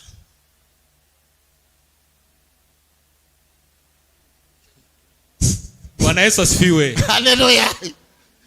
Vous savez, tout ça, Ile yote ça ne se fait pas avec un chrétien, un enfant de Dieu qui craint Dieu. haifanyike kwa mtu ambaye anamwogopa Mungu. Est-ce que vous comprenez cela? Est-ce que mnaelewa ile? C'est-à-dire que le boule cristal, ça fonctionne seulement avec les païens, les païennes. Ile chombo inatumika kwa wapagani tu. Amen, amena. Ça n'a rien à voir avec un enfant de Dieu. Haihusu wa Kristo, hapana, Toi wapagani tu. qui crains Dieu, Wewe ambaye unamwogopa Mungu, même si le prêtre prend ton nom hata là, padiri anakamata jina il cite yako, ton nom là, anakutaja, rien ne va se faire. hakuna kitu itafanyika. Rien. Hakuna kitu. Rien. Hakuna kitu. Rien ne va se faire. Hakuna kitu itafanyika. Mon ami, craignez vraiment Dieu. Ogopa Mungu mpendwa. Il y a une sœur, là c'est Là, c'est à en Côte d'Ivoire. Wadada kule kwani ya Pembe, La maman, là, elle est dans le groupe des légionnaires. wamama walikuwa ndani ya kikundi cha wamama waombaji. J'ai aimé la maman là. Nikapenda yule mama. Et la maman m'a aimé. Ule mama naye akanipenda. On était parti dans un hôtel. Tukaenda ndani ya hoteli moja. On arrive à l'hôtel là-bas. Tukafika huko. On s'est déshabillé là, tout. Tukavua mavazi yote. Au moment où on s'est déshabillé comme ça, Wakati tulikuwa tumevua mavazi, je suis devenu faible. nikajikuta sina nguvu yoyote. Si tu ne comprends pas, tu vas demander à ton voisin après le culte. Nilijikuta sina nguvu kabisa, unaweza kuuliza mwenzako. Faible. Sina nguvu yoyote. La maman a fait des manœuvres. Yule mama zéro. alijaribu yote lakini haikuwezekana. Finalement, j'étais découragé. Nikasikia kukwazika kabisa. Nous sommes partis. Tukaondoka. Je me suis dit que peut-être c'est cet hôtel-là qui est Nikajiuliza eske hii hoteli nje kwa majaribu. 2 jours, je l'ai amené encore dans un autre hôtel. Kisha siku mbili nikaenda naye mu hoteli ingine. On se déshabille. Tunakuwa rien. tena uchi, sikuona kitu. Je suis rentré à la Tena paroisse. tukarudia kwenye parokia. Alors, j'ai téléphoné à la maman. Nikamtumia simu. J'ai dit, madame, Mama, votre mari, mpenzi wako il fait quoi dans la vie? anafanya nini maisha yake? La maman a dit, mon mari c'est un intercesseur mais dans une autre église. Mume wangu ni muombaji kwa kanisa lingine. Il n'est pas il n'est pas de catholique. Il est Haiko intercesseur dans une autre Katolike. église. Bwana Yesu asifiwe. Ni muombaji kwa kanisa lingine. Je me suis dit, voilà, c'est Nikasema ça. hiyo ndio chanzo. C'est ça. Hiyo ndio chanzo. C'est ça qui a fait comme ça. Hiyo ndio chanzo. Alors je lui ai posé la question. Nikauliza swali. Comment il s'appelle? Anaitwa nani? Il m'a dit, il s'appelle Gaston. Anaitwa Gaston. J'ai écrit le Gaston. Là. Nikaandika ile jina ya Gaston kwa karatasi. Alors, j'ai pris maintenant la boule cristal. Nikakamata ile chombo yangu ya kuuliza. J'ai dit Gaston. Nikasema Gaston. Rien, ça ne vibre pas. Haikuvibre. Gaston. Gaston haikuvibre. Zéro. Alléluia. Amen. Alors, au lieu que je laisse, Wakati niliacha, parce que vous voyez, il y a les satanistes. Parce Watu qu'il y a wa- une différence entre les sataniques et les satanistes. kunakuwa tofauti kati ya watu wa shetani na watu ambao wanatumia mambo ya shetani. C'est-à-dire, les satanistes, Wa sataniste ce sont des hommes ni watu qui ont décidé, corps et âme, waliamua roho na mwili pour servir le diable. kwa kumtumikia shetani. Ce sont des hommes Ni watu qui ont décidé eux-mêmes. waliamua, Ils ont dit, moi là, waliamua peke yao, c'est le diable que je vais servir. nitamtumikia shetani. C'est ça, c'est ça le Ni satanisme. shetani ndio nitamtumikia. Ni wale wa Comprenez sataniste. cela? Mnaelewa ile? Dans cette église, il y a les magiciens, les sorciers et tout ça. Tout ça. Ndani ya kanisa pia mnakuwa wale watu. Alors, les sataniques, Wale watu ambao wanaitwa wa shetani ce sont les démons, les anges déchus. ni wale pepo wachafu ambao walifukuzwa na shetani pamoja. Alléluia. Alors, maintenant, et puis les satanistes, ils sont tellement têtus. Hein? Ni watu wa kiburi sana. Donc, j'étais tellement têtu. Au lieu que je Nilikuwa na m'arrête kiburi là, sana. j'ai dit à la maman, Nikaambia ule mama, je vais aller chez toi à la maison. nitafika kwako kunyumba. La maman dit non, Mama akasema mon hapana, père ne venez pas. usifike. On peut se retrouver seulement à l'hôtel. Tutakutanana kwa J'ai hoteli. dit non, Nikasema on laisse nitafika. l'hôtel. Naacha vya hoteli. Ça va se passer seulement chez vous à la Itafanyika maison. kwako. Alors, la maman a dit non, Yule mama akasema hapana. mon mari est là, Mume wangu yuko pale. attends qu'il voyage d'abord. Acha afanye safari. J'ai dit ok, il n'y a pas de problème. Hakuna shida, nitangojea. 5 jours, Kisha siku tano, la maman m'a téléphoné et Mama elle a dit, kaniita. le mari a voyagé. bwana alisafiri. Alors j'ai pris la voiture Nikakamata gari yangu à 21h. saa 3 ya usiku. Je suis venu, Nikaja kwa yule mama. j'ai garé la voiture loin. Nikaacha gari mbali kidogo. Alors je suis venu à pied. Nikafika na miguu yangu. Les enfants dormaient déjà. Watoto walikuwa La tayari maman a ouvert wamelala. la porte du ciel. Mama anafungua mlango, ninaingia. Alors, avant que je n'arrive, la maman avait préparé une autre chambre là à côté là-bas. Mbele mimi nifike, mama alitayarisha chumba. Et la maman dit, mon père, j'ai préparé une chambre là à côté. Ananiambia, padiri, nilitayarisha chumba hapa. J'ai dit non, je n'aime pas cette chambre là. Nikasema sipendi ile chumba pale. La maman dit, ah, mais comme tu n'aimes pas cette chambre là, tu aimes quoi? jinsi ya upendi ile chumba unapenda Je nini? dis, j'aime seulement votre chambre. Ninapenda ile chumba ya bwana ya mume wako. Là où Ile toi yako. et ton mari vous dormez. Pale wewe na mume wako mnalala. La maman dit, ah, ça vraiment mon père, je ne Yule peux mama pas. akasema hapana padiri, siwezi kukubali. J'ai insisté, elle a Nilijaribu refusé. kukazia, mama alikikatala kabisa. Or, mon objectif, Shabaha yangu mimi c'est d'entrer seulement dans la chambre de ni cet homme. kuingia ndani ya chumba ya yule mpendwa. Elle a refusé. Ule Par mama après, alikataa. je lui ai dit, bon, ok, Nikasema sawa, on ne va rien faire. hatutafanya Je chochote, vais entrer seulement. nitaingia tu Regardez seulement la chambre. niangalie chumba chako Et puis je vais sortir. na baadaye nitaondoka. Et la maman dit, si c'est ça, il n'y a pas de problème. Kama ni ile hakuna shida. Alors, je viens. Baadaye nikakuja, Je viens. j'ai ouvert la porte. nikafungua mlango. Je voulais mettre seulement un Nilitaka pied dedans. inua mguu moja tu, Je voulais mettre mes pieds comme ça nilitaka dedans. ingiza mguu mara moja, Je suis tombé. nilianguka. Et je me suis retrouvé à l'hôpital. Nikaanguka. Bwana Yesu asifiwe. Nikajikuta ninakuwa kwenye hospital. Donc, en mettant seulement le pied dans la chambre, je me suis, Kutaka tia mguu tu nikaanguka. de la manière que je me suis retrouvé par terre. Sikujua jinsi gani nilijikuta chini. Je ne sais même pas. Sikuelewa. Et je me suis retrouvé seulement à l'hôpital. Nikajikuta mara moja ninakuwa kwenye hospital. Comment je me suis retrouvé à l'hôpital, je ne sais même pas. Sikujua jinsi nilifika kwa hospitali. Bwana Yesu asifiwe.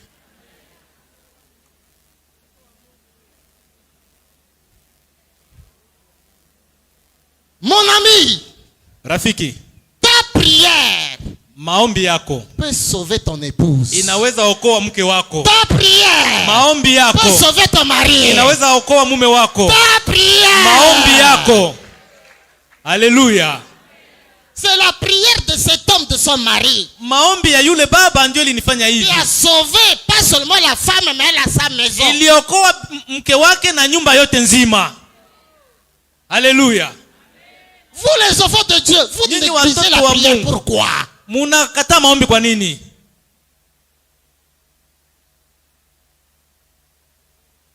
Quand je me suis retrouvé seulement à l'hôpital là-bas, Nilijikuta ninakuwa kwenye hospital. il m'a amené ici. Nani alinifikisha hapa? Comment ça? Bilianza Et puis quand je suis rentré à la paroisse, wakati nilirudia kwenye paroisse, j'ai mis une croix sur la maman. nikatia msalaba kwa ajili ya yule mama. Même quand je vois la maman là, Hata nikimuona ninakimbia. Bwana Yesu asifiwe. Akimuona nakimbia kabisa. quand je vois seulement la maman, Nikiona yule mama tu ninakimbia sababu ni wa mikoshi.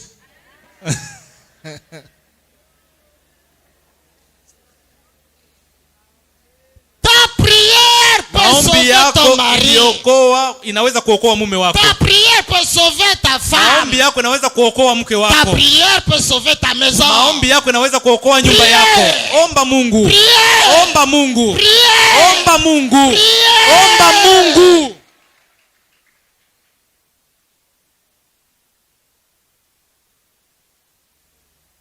Alléluia. Alléluia. Alléluia. La boule cristal aussi permet aux prêtres Chombo ile inasaidia pia wapadiri de détecter aussi les désirata ou bien les désirs dans une personne. kugundua pia haja ya moyo wako. C'est-à-dire, pendant que tu es en train de venir vers le prêtre, Wakati unakuja unasogea mbele ya padiri, il te voit déjà dans la boule cristal. anaona jinsi ulivyo ndani ya ile chombo. Il sait déjà ce que tu viens pour lui demander. Anajua nini haja ya moyo wako. Il sait que tu viens pour demander les médicaments. Anajua unakuja Il kulomba sait que dawa. tu viens pour demander l'argent. Anajua unakuja Il kulomba sait pesa. que tu viens pour demander les habits. Anajua unakuja kulomba Il sait que mvazi. tu viens pour demander ceci. Anajua unakuya kwa ajili ya kitu fulani. Il connaît déjà Anajua kupitia chombo ton ile. désirata déjà. Anaelewa ndani ya moyo wako. Et quand tu es là et que tu es en train de mentir aussi, il sait que tu es en train de mentir. Na wakati unaendelea kusema uongo, anagundua ya kwamba unasema uongo. Après la boule cristal, Baada ya ile chombo boule on va cristal, donner maintenant au prêtre maintenant une petite mouchoir. wanampatia padiri mshware kidogo. Petite mouchoir comme ça. Mshware kidogo hivi. Il ne marche pas avec ça, non. atembee na ile mshwari kidogo. Le matin, il se lave, il s'habille, Anavaa vizuri asubuhi, il prend la mouchoir, anakamata ile il mshwari, passe ça sur son visage anapisha kwa macho et yake il laisse la mouchoir. na anaiacha ndani ya nyumba yake, Il sort. anaenda. Tout ce qu'il dira, Lolote atakalolisema c'est Amen. itakubalika, Amen. itakubalika. Oui, mon Père. Asante, Oui. atakubali, Oui. watakubali. C'est différent avec nous les pasteurs où vous prenez le courage de discuter avec nous. Nyinyi mnabishiana na wachungaji, Avec nous les pasteurs, vous discutez quand même avec nous. mnabishiana na sisi wachungaji, N'est-ce pas ça? Eh. sivyo? Dis à ton voisin, tu peux discuter avec un monsieur là-bas, là-bas. Unaweza Tu peux discuter. kubishiana na padiri wewe, Tu peux demander un verset biblique là-bas à un monsieur là-bas. unaweza uliza hata verse biblike kwa padiri. Oh, c'est dans quel chapitre? Tu peux dire ça à un monsieur là-bas. Nani anaweza uliza ile kwa padiri? Mais chez nous les pasteurs, vous demandez ça. Kwa wachungaji mnauliza ile. Et même parfois quand on vous donne les versets là, vous n'allez même pas même appliquer les versets. Hata kama unapewa ile maverse au endake kuisoma wala kuishika. Oh, pasteur, c'est dans quel verset? Unauliza mchungaji ni verse gani tena ile? Ah, moi. Ah, Utaandika lakini hautaisoma. quand tu veux venir vers moi, hein, Ukifika kwangu, viens avec une tête vide kuja kichwa wazi, pour que je puisse te remplir. nitajaza. Parce que les gens qui viennent avec une tête remplie vers le Wale ambao pasteur, wanakuja na vitu ambao inajaa kwa wachungaji, c'est eux qui retournent dessus. wanarudia wakiwa wanavunjika moyo. Parce que déjà une tête remplie, tu vas mettre quoi? Sababu unakuwa na mambo yote inajaa ndani ya kichwa, hakuna kitu wataongeza. C'est comme une bouteille qui est déjà remplie d'eau déjà. Tu vas remplir comment? Chupe kiala, hakuna kitu inaweza Donc, ongezeka. viens avec une tête vide. Kuja ukiwa na haja, uko Pour que wazi. le pasteur remplit. Le pasteur Sasa remplit. mtungaji atajaza. Dis à ton voisin, viens avec une tête vide vers le Ambia pasteur. rafiki yako Dis à ton voisin. ufike kwa Viens avec une mchungaji tête kichwa vide ikiwa vers le pasteur. haina kitu. Ah, tu viens vers moi, je te parle une fois, deux fois, que tu commences à dire, oh, mais pasteur, je dis, attends. Ukifika kwangu unanizungumza mara pili mara tatu, Attends d'abord, unaanza attends. kusema sema. Va vite à la maison, va vite. Uende haraka nyumbani. Vite. Uende haraka nyumbani. Alléluia. Quand tu viens vers un pasteur, Wakati unafika kwa mchungaji, viens avec une tête vide. kuja ukiwa hauna kitu ndani yako. Quand tu viens vers Dieu, Ukikuja mbele ya viens Mungu, avec une tête vide. kuja hauna kitu ndani yako. Et laisse à ce que Dieu te remplit. Uache Mungu peke yake ajaze ndani yako. Que le Mungu pasteur te ajaze remplit. kitu Le ndani ya pasteur te kichwa remplit. chako. Haleluya. C'est comme ça que le monsieur qui était venu pour voir le prophète Ndivyo Élisée, yule mtu ambaye alikuja kuona nabii Elia, il avait déjà la lèpre et tout ça, là, il venait pour voir le prophète Élisée. alikuja kuona Elisha akiwa na ukoma. Il était venu avec une tête déjà remplie déjà. Alikuwa na mambo ambayo tayari imejaa ndani yake. Parce qu'il se disait que quand je vais venir, il faut que je voie cet homme-là physiquement, que je le salue d'abord. Nikienda kwa ule mtu ninapenda nimsalimu mbele. Que je me présente comme ça. Nijieleze mbele yake. Que je lui dise vraiment de ma bouche que je suis général. Nimwambie jinsi nilivyo kama niko generale mie. Mais il arrive Wakati alifika le contraire. tofauti na ile aliwazia. Il n'a même pas vu le prophète. Hakuona hata yule nabii. Il a vu seulement l'assistant du prophète qui a Aliona yule mtumishi wa nabii ndiye alimzungumuza. déçu. Akavunjika moyo. Troisième chose Kitu cha tatu qu'on va donner au prêtre, ambao watampatia padiri, on va lui donner watampa un petit miroir. kioo kidogo. C'est cet miroir, Kale ce ka kioo miroir kadogo qui permet au prêtre de inamruhusu dominer toute sa famille. kutawala jamaa yake yote. Toute sa famille. Jamaa yake yote ataitawala. Non seulement il domine toute sa famille, Haiko tu jamaa yake ndio mais au atatawala, travers le miroir, kupitia kioo kidogo ile ça lui permet de donner même au diable inamruhusu pia kuwatoa kwa shetani. toute la bénédiction de sa famille. Baraka zote za jamaa yake anazitoa kwa shetani. Regardez, Angalia, la majorité des frères biologiques des prêtres, ce sont des chômeurs. wandugu wa damu wa wapadiri wanakuwa hawana makazi. Même s'il peut parler l'anglais, français. Anaweza kusema Kifaransa, Kiingereza, lakini kazi Chômeur. hakuna. La majorité des filles, des sœurs biologiques des prêtres, ce sont des prostituées. Sehemu kubwa ya wale Célibataire. ndugu wa damu wa wapadiri wanakuwa célibataire. wakaaba, Elles ne se marient pas. hawapate kuolewa. Et si il arrive qu'elles se marient, Na ikifikia basi kuolewa, elles n'auront même pas un enfant. hatapata mtoto. La majorité des familles des prêtres Sehemu kubwa ya jamaa ya wapadiri sont assises dans la pauvreté wako extrême. chini kabisa kwa maskini. C'est seulement le prêtre qui est entre guillemets Ni béni. yule Entre guillemets padiri tu ndio béni. mwenye anakuwa na utajiri ndani ya ile jamaa, lakini ni utajiri wa maulizo.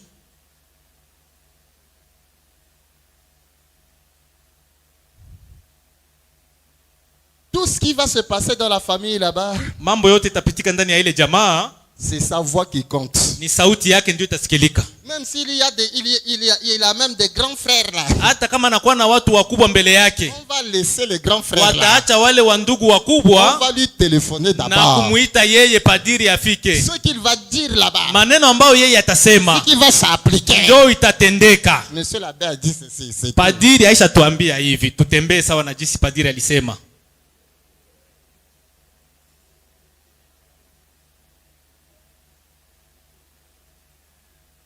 Même l'argent qu'il peut vous donner, Hata pesa ambayo anaweza kukupatia ça ne vous servira à rien. haitakusaidia kwa kitu chochote, Ça ne vous bénira jamais. haitakubariki hata siku moja. Même s'il te donne $100. Hata anakupatia dola 100. Aujourd'hui même le $100 se termine. Tu restes toujours Leo le même leo pauvre. ile 100 itamalizika na unabakia maskini tu. Parfois même une aiguille, tu ne vas même pas acheter même avec cet argent. Inawezekana hata shindano hautauza mwile pesa, Et c'est tout. na yote inamalizika vile, Tu restes toujours le même. unabakia yule yule, Tu dépends toujours de lui. Tu dépends toujours de sa poche. unaendelea kumtegemea siku zote, Tu dépends seulement de sa poche. là-bas. utaendelea kumtegemea siku zote. Alléluia. Après cela, on va lui donner maintenant 3 livres. Baada ya hiyo watampatia vitabu vitatu. Allez demander ça au prêtre là-bas. Uliza wapadiri, watakwambia. On va lui donner un livre qu'on appelle Liber 777. Watampatia kitabu ambayo inaitwa Hyper 777, 777. Liber, c'est un petit livre comme ça. Liber 777 ni kitabu kidogo tu. On va lui donner encore Liber 888. Watampatia ingine kitabu ambayo inakuwa Hyper 888. Écrivez le nom, allez lui demander. Allez demander. Muandike monsieur majina ile, mtaenda kuuliza wapadiri, watawaambia. l'abbé. Si c'est ton oncle qui est monsieur Kama ni l'abbé, là, mjomba, kama ni nani, utaenda kumuuliza. va lui demander là-bas. Utamuuliza naye atakujibu. S'il t'aime beaucoup, Akikupenda kabisa atakupasha habari zote. qu'il te montre ce livre-là. Ujaribu kuuliza ile kitabu. S'il t'aime beaucoup. Après, on va lui donner le dernier livre Watampa kitabu cha mwisho, qu'on appelle L'art puissant de la magie romaine. watampa kitabu cha mwisho ambayo inaitwa kitabu chenye nguvu ya L'art maji. puissant de la magie romaine. L'art puissant de la magie romaine. Kitabu ambayo inaitwa L'art puissant de la magie romaine, kitabu ya Waroma. C'est un livre que c'est le diable lui-même qui a écrit cela Ni kitabu en ambayo l'an shetani 715. peke yake aliandika. C'est le diable lui-même qui a écrit Shetani peke yake aliandika en l'an 715. kwa mwaka wa 715. Dans ce livre-là, Ndani ya kitabu kile tout ce qui se passe ici sur la terre est déjà écrit. mambo yote ambayo yanapitika chini ya jua imeandikwa. Tout ce qui se passe ici sur Mambo la yote terre, ambayo yanapitika chini ya jua tayari imeandikwa c'est ndani, déjà écrit. iliandikwa ndani tangu zamani. Il n'y a rien de Hakuna surprenant kitu ici. cha mupya kinaweza kutokea hapa chini, Non. hakuna.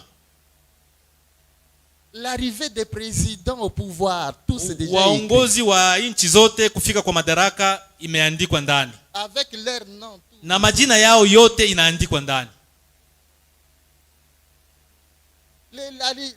L'avènement des grandes pandémies ou bien des épidémies dans le monde, c'est déjà écrit. Matokeo ya magonjwa ya isiyokuwa ya kawaida yote inaandikwa mule ndani. Même le coronavirus là. Hata hii corona ambayo inatusumbua nayo inaandikwa ndani. Il y a rien de surprenant. Hakuna kitu cha mupya. L'homme ne fait que marcher sur ce qui était déjà écrit. Mtu anatembea sawa sawa na vile ambavyo vinaandikwa ndani ya kile kitabu. Toi tu te paniques là. Hapana kujisumbua. Il y a d'autres personnes qui ne se paniquent pas. Wengine hawajisumbue. Parce qu'ils savent que ça devrait arriver. Wanajua inapaswa ifanyike C'est déjà ile. écrit. Imeandikwa.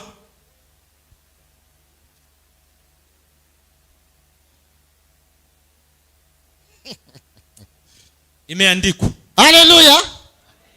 Alléluia. Nous allons nous arrêter ici. Tunaenda kufikia mwisho. Mais écoute, Fuata. La Bible dit, Maandiko yanasema l'homme n'est pas maître de son souffle pour pouvoir le retenir. mtu haiko mwalimu wa maisha yake ili anaweza kuizuia. une manière de dire, Yeye haiko bwana wa maisha yake kwa kuizuia. Qui que tu sois, Hata kama uko nani, tu mourras un jour. utakufa siku moja.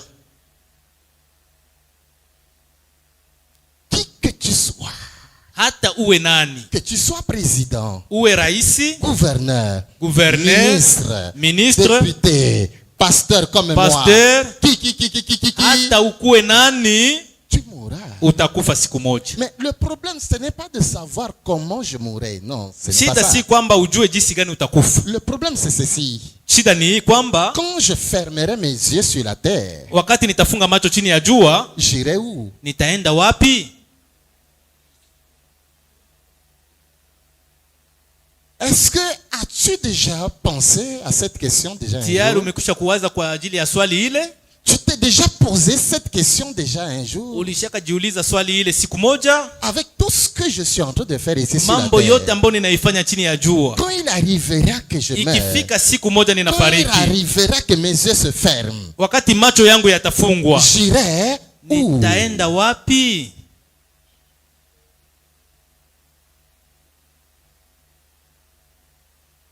Mon ami dans le Seigneur, Rafiki mpendwa katika Kristo, prends conscience un peu de ta vie. jiulize ndani ya dhamiri zako. La personne qui aimera ta vie, Mtu ambaye atapenda maisha yake ce n'est pas Dieu, hapendi Mungu, ce n'est pas les gens, hapendi watu, mais c'est toi-même d'abord. ni wewe peke yako. C'est toi-même d'abord. Wewe peke yako. Aime ta vie Penda maisha et yako Dieu t'aimera.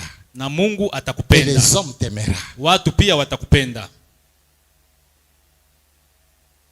Les païens Wapagani refusent d'être païens. wanakatala kuwa wapagani. J'ai donné ma vie à Jésus. Ninapatia maisha yangu Ça Kristo. fait des années. Ni miaka ya kutosha sasa. Et Jésus est avec moi. Na Yesu Kristo ni pamoja Et nami. il est pour moi. Na anakuwa upande Parce que wangu. le témoignage que je vous donne, Sababu ushuhuda ambao ninawapatia, si Dieu n'est pas avec moi, Mungu asingekuwa pamoja nami, mais je pouvais mourir hier, ningekufa jana. mais me voici encore en vie. Lakini mimi huyu hapa. Et je vous promets, demain je Na serai encore là. ninawaahidia kesho nitakuwa Et tena je serai hapa. encore là jusqu'au dimanche. Na siku ya Mungu tena nitakuwa hapa. Bwana Parce Yesu que j'ai asifiwe. donné ma vie à Jésus-Christ. Nilipewa maisha yangu kwa Kristo. Donne ta vie à Jésus Patia Kristo maisha yako. et tu ne regretteras jamais. Na hautajuta kamwe. Tu ne regretteras jamais. Hautajuta kamwe. Ce que je vais te dire demain, Yale ambayo nitakwambia kesho. là où les païens partent après leur mort, Kule ambako wapagani wanaenda kisha kufa kwao la souffrance, ni mateso. Mateso kabisa. il ne faut pas aimer ça. Haifai kupenda ile. J'ai vu ça de mes yeux. Niliona ile kwa macho yangu. Hapana kupenda ile. Pourquoi tu continues toujours à acheter l'enfer Kwa nini unaendelea kupendelea jenama avec ton orgueil, kwa ajili ya kiburi yako, avec ton entêtement? kwa ajili ya kutokusikia? Mon ami, j'étais tellement orgueilleux dans Mimi le mpendwa, passé. nilikuwa na kiburi zaidi sana. Tu n'es pas orgueilleux. Wewe hauna kiburi. Moi, je l'étais plus que Mimi toi. nilikuwa zaidi na zaidi yako. J'avais l'argent en tant que prêtre. Nilipenda pesa sawa vile j'avais padiri, les voitures, nilikuwa na magari, la vie, nilikuwa na maisha je mazuri, voyageais. nilikuwa na safiri nafasi zote. Les femmes n'en parlent pas. Wanamke hapana kusema, Mais lakini Jésus-Christ, Yesu Kristo il a transformé ma vie. aligeuza maisha yangu, Il a transformé ma vie. aligeuza maisha yangu. Je vois tout cela comme des Ninaona inutiles. ile yote kuwa bure, Je vois tout ça comme des choses ninaona inutiles. ile yote ni kitu bure. Mais si tu crois que tu es beau, Lakini ukiwaza Mungu ni ni mwema, donne ta beauté à Jésus. toa maisha yako kwa Yesu. Si tu crois que tu es tellement belle, Ukiwaza wewe unakuwa mzuri, mais donne ta beauté à Jésus. patia ujana wako kwa Yesu. Donne ta beauté à Jésus. Patia Yesu maisha yako, Donne ta beauté à patia Jésus. Kristo ujana wako. Mais si tu crois que tu es aussi intelligent, Ukiwaza unakuwa na akili ya donne ton kutosha, intelligence à Jésus. patia Kristo ile akili yako. Mon ami, Rafiki mpendwa, j'ai tout donné à Jésus. nilitoa maisha yangu kwa J'ai Yesu. tout donné à Jésus.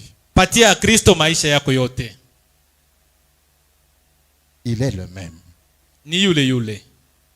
Si tu donnes ta vie à Jésus, Ukimpa maisha yako tu ne regretteras jamais. hautajuta kamwe. Celui qui a fait de moi ce que je suis, Yule ambaye alifanya jinsi nilivyo leo, il peut faire aussi de ta vie anaweza fanya maisha yako vile vile na un wewe. témoignage. Anaweza kuifanya ikuwe na Un ushuhuda, témoignage. anaweza kuipatia ushuhuda. Oui, écoute-moi. Sikia Moi, mpendwa, le pasteur Charles, mimi Charles j'ai pas besoin de parler de l'apôtre Paul. sitaki kusema kwa ajili ya mtu J'ai pas fulani, besoin de continuer à parler de l'apôtre Pierre. siwezi kusema kwa ajili ya mtume fulani. Oh, l'apôtre Paul a fait ceci. Paul oh, alifanya l'apôtre hivi. Pierre a fait ceci. Non, Petro je alifanya suis hivi. fatigué de dire ça. Ninachoka na kusema ile. Moi aussi. Mimi nami. Les gens parleront de moi aussi. Watu watasema Oh, kwa ajili moi yangu aussi. pia, na mimi Les pia. gens doivent parler de moi. Watu wanapaswa kusema kwa ajili Ah, yangu. moi aussi. Mimi nami. Moi aussi.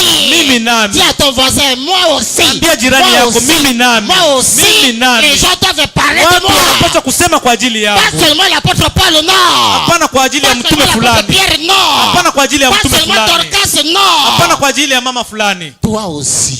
Wewe nawe C'est possible. inawezekana. En Jésus-Christ, Ndani ya Kristo on parle de toi. wanasema juu yako, Qu'on parle de toi. wanaweza kusema Au juu nom yako. de Jésus Kristo.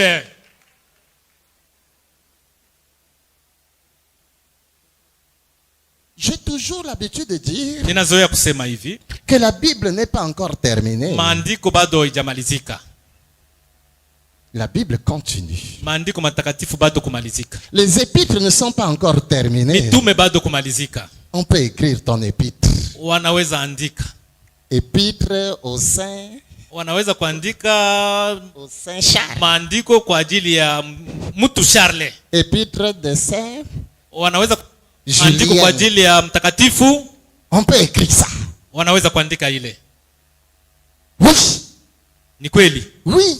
ni kweli. Le Saint-Esprit va écrire ton histoire. Roho Mtakatifu ataandika hadithi ya kwako Et les gens vont lire ton na histoire. watu wataona Le maisha yako. Saint-Esprit va écrire ton histoire. Roho Mtakatifu ataandika habari Et yako les gens vont lire ton na histoire. watu watasoma habari yako. Alléluia.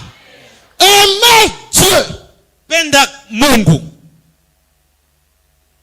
Si tu es là, Kama uko pale tu n'as pas encore donné ta vie à Jésus. haujatoa maisha yako kwa Bwana, Dans l'eau du baptême. haujaingia ndani ya maji mengi. Totalement. J'ai dit hier, Nilisema jana, moi j'ai baptisé 4 prêtres dans ma vie. nilibatiza wapadiri 4 ndani ya maisha yangu. 4. 4 Les masseurs n'en parlant pas. Beaucoup. wasere ni walikuwa wa kutosha kabisa. Tu n'es même pas un prêtre. Wewe Nilikuwa hauko hata ile padiri, maser. hauko hata ser. J'ai baptisé même un révérend pasteur Nilibatiza hata wachungaji. à Kindu, Kule Kindu nilibatiza mchungaji à l'église méthodiste unie, kwa kanisa la Kimethodiste ili paroisse Salama. Paroisse Salama. Achète l'unité 200 francs, téléphone là-bas. Kindu. Kindu uuze inite, uulize ikiwa ile mambo ilifanyika kule. Pendant que je parlais comme ça, Wakati ninasema hivyo, le révérend pasteur se met debout, il avance. mchungaji akasogea Je dis, papa, c'est quoi? akasema, baba ni Vous nini? voulez ajouter quelque chose? Unataka ongeza kitu? Il a dit, non. Nikasema hapana, Je viens pour mon baptême. ninakuja kwa ubatizo. Je suis venu de catholique. ninatoka kwa Wakatolike. Je n'ai pas reçu ce baptême-là totalement. Sikupokea ubatizo wa maji mengi. On m'a pris seulement. Walinichukua mara Comme moja j'avais l'argent, sababu nilikuwa na pesa, directement on m'a envoyé à l'institut biblique. wakanituma kwa masomo ya Biblia, Formation biblique. formation biblique, Et on m'a consacré pasteur. na wakanitia mchungaji, Après pasteur révérend. mchungaji wa kanisa, Révérend pasteur. reverend wa kanisa. Mama Il a dit, alisema Pasteur ile, Charles, alisema ile, ces enfants que tu vois ici, wale ambao Mungu anaona si hapa, je meurs ici là, wale ambao Mungu on ne va pas anaona, me mettre dans le même cercueil avec eux. nikifunga macho hawezi nitia ndani ya Le kaburi moja. salut est personnel. Wokovu ni wa mtu binafsi. Haleluya. Je compte 1 jusqu'à 3. Nina hesabu 1 mpaka 3. Si tu es là, tu vas te mettre debout. Kama unakuwa pale, shimama mara moja uwe wima. Je ne parle pas de ceux-là qui se sont mis déjà debout hier, non. Siseme kwa ajili ya wale ambao Si tu t'es Toa déjà kwa mis Kristo déjà jana. debout hier et qu'on a déjà pris kama ton nom, ulisimama jana, tu t'assois. unaikaa. Je compte 1 jusqu'à 3. Nina hesabu 1 mpaka 3. 1, Kama unakuwa pale, mara moja shimama. 1, 1, 2. 2. Moi, je vais trop vite. 3, Ninaenda mara moja haraka. 3. 3. Kama unapenda kutoa maisha yako, shimama mara moja.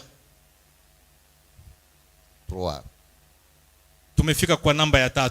3, Kama uko shimama mara moja, ufike kwa Kristo. 3. Utawekewa mikono na mara moja utabadili maisha yako. Il y a Asante. 18 personnes qui sont assises. 18 personnes. Kunakuwa qui sont watu assises. 18 ambao wangali chini. 18 personnes qui sont assises. Watu 18 wangali chini.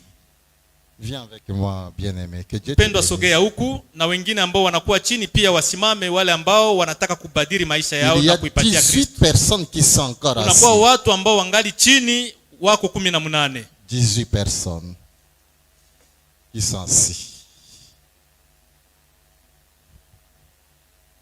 Si tu meurs aujourd'hui, tu iras où? Ukifa leo utaenda wapi?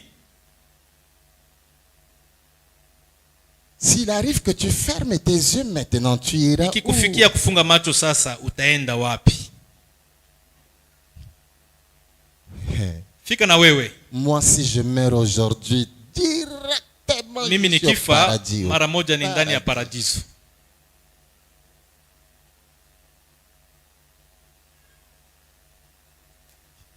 Il y a encore 12 personnes qui sont assises. Il y a Wengine 13, wangali 12 wanakaa chini. qui sont encore assis. Le Seigneur vous attend vite. Vite, Wengine wanakaa chini, wasimame vite, wapate vite, vite, kusogelea vite, Kristo. vite, vite. Mon ami, Wafike kujipatanisha na Kristo. je t'informe que ce témoignage c'est déjà un jugement pour toi. Ninakuambia ya kwamba hii ushuhuda ni hukumu tayari kwako. Un jour tu ne diras pas que non, si j'avais écouté ces choses, je devrais Siku donner ma moja vie à Jésus. Non. utasema ingiwa nilisikia singefanya moyo mgumu. Tu as entendu. Umekwisha kusikia, Tu as endurci ton cœur. unafanya moyo wako kuwa mgumu. Fika na wewe ujipatanishe na Kristo.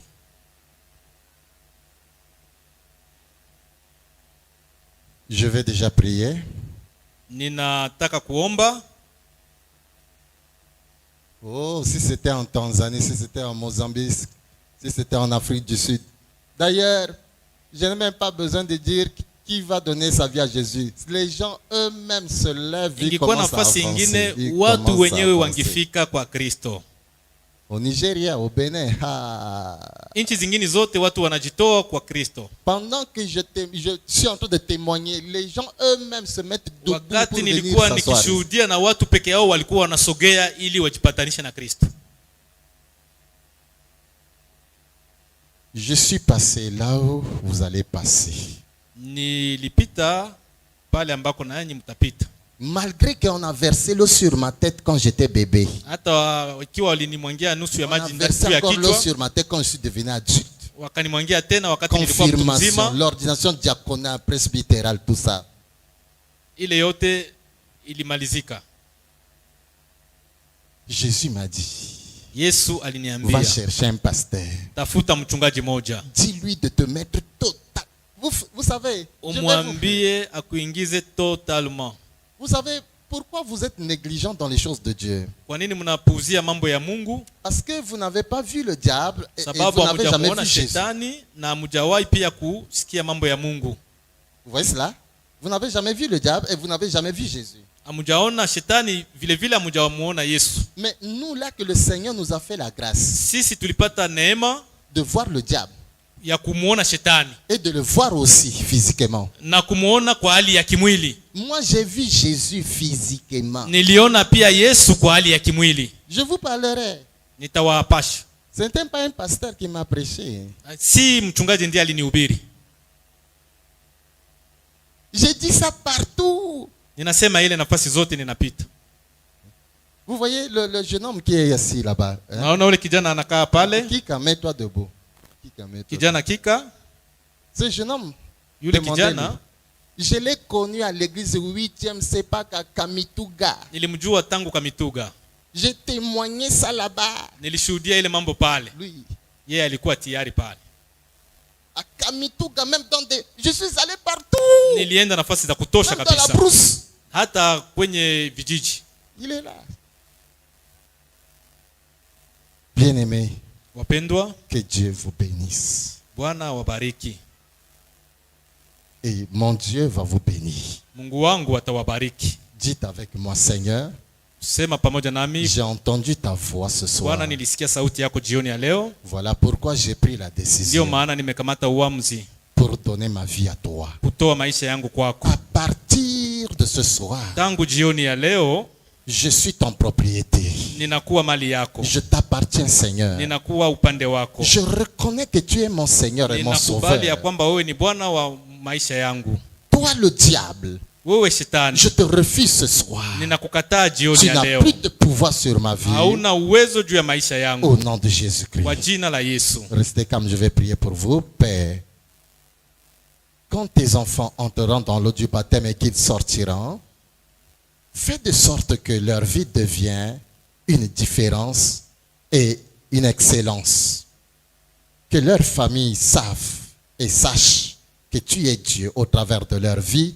Au nom de Jésus que j'ai ainsi prié. Amen. Amen. Est-ce qu'on peut acclamer pour nos bien-aimés? Tupige mikono kwa ajili ya wapendwa.